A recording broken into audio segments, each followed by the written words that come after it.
ईशा जी के जाते ही सूरज पूरी तरह टूट जाता है। अब यह बेचारा पति ब्रह्मचारी फिर से बस ब्रह्मचारी बनकर रह जाएगा। लेकिन सवाल यह है कि क्या सूरज ईशा जी की यादों के सहारे अपनी जिंदगी गुजार पाएगा या फिर उसका प्यार जीत जाएगा और ईशा जी को होश आ जाएगा। डॉक्टर सूरज से कहते हैं कि आपकी पत्नी कोई रिस्पॉन्स नहीं कर रही है। अगर उन्हें जल्द होश नहीं आया तो पेशेंट का बच पाना बहुत मुश्किल है। डॉक्टर की यह बात सुनकर सूरज बिल्कुल टूट जाता है, लेकिन फिर भी उसके दिल के किसी कोने में एक छोटी सी उम्मीद जिंदा रहती है। सूरज धीरे धीरे आईसीयू के अंदर जाता है। पूरा कमरा मशीनों की आवाजों से भरा होता है। ईशा जी बिल्कुल शांत पड़ी होती हैं, जैसे गहरी नींद में हो। सूरज का गला भर आता है। वह उनके पास बैठ जाता है और उनका हाथ अपने हाथों में थाम लेता है। उसकी आंखों से आंसू बहने लगते हैं। रोते हुए सूरज कहता है, ईशा जी प्लीज आंखें खोल लो। आप ऐसा कैसे कर सकती हैं? आप मुझे छोड़कर नहीं जा सकती। मैं मानता हूं मैंने बहुत बड़ी गलती की है, लेकिन प्लीज एक बार उठ जाओ। सूरज का रोना और तेज हो जाता है। अगर आप होश में आ गई ना तो मैं आपके लिए आईएएस जरूर बनूंगा। आप जो कहेंगी मैं वही करूंगा।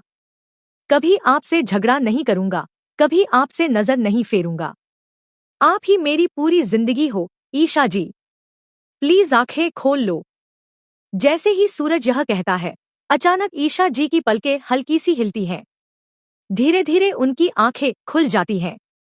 आईसीयू में खड़े घरवालों के चेहरों पर खुशी की लहर दौड़ जाती है। पापा जी की आंखों में आंसू आ जाते हैं और दाई माँ हाथ जोड़कर भगवान का शुक्रिया अदा करती है। सूरज खुशी से चिल्ला उठता है, ईशा जी आप उठ गईं। देखा, मैं यहीं हूं। लेकिन अगले ही पल सब कुछ बदल जाता है।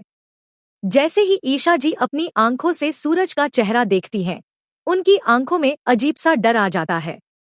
उनकी सांस तेज होने लगती है। हार्ट मॉनिटर की बीपिंग और तेज हो जाती है। ईशा जी का हाथ सूरज के हाथ से छूट जाता है और अचानक मशीन पर हार्ट लाइन सीधी हो जाती है। पूरा आईसीयू सन्नाटे में डूब जाता है। पापा जी का सहारा छूट जाता है। दाई माँ चीख पड़ती है। डॉक्टर और नर्सें दौड़कर आती हैं। सूरज घबराकर कहता है, डॉक्टर यह क्या हो रहा है? शायद मशीन में कोई गड़बड़ है। मेरी ईशा मुझे छोड़कर नहीं जा सकती। प्लीज दोबारा चेक कीजिए। डॉक्टर कुछ पल मशीन देखता है और फिर भारी आवाज में कहता है, I am sorry, she is no मोर।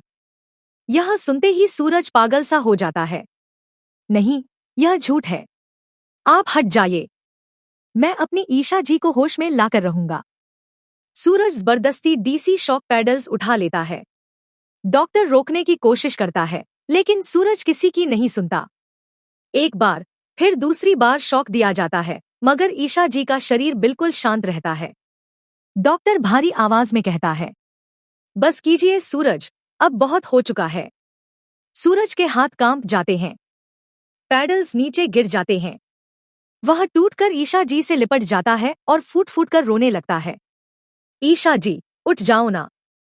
देखो, मैंने आपके लिए सब कुछ मान लिया। अब तो उठ जाओ।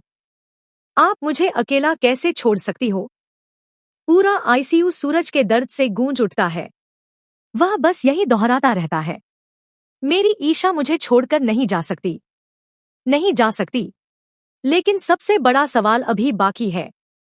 क्या ईशा जी सच में सूरज का चेहरा देखकर ही इस दुनिया से चली गईं, या इसके पीछे कोई छुपा हुआ राज है? अगर आप सच जानना चाहते हैं तो वीडियो को आखिर तक देखिए, लाइक कीजिए और कमेंट में जरूर बताइए कि आपको क्या लगता है।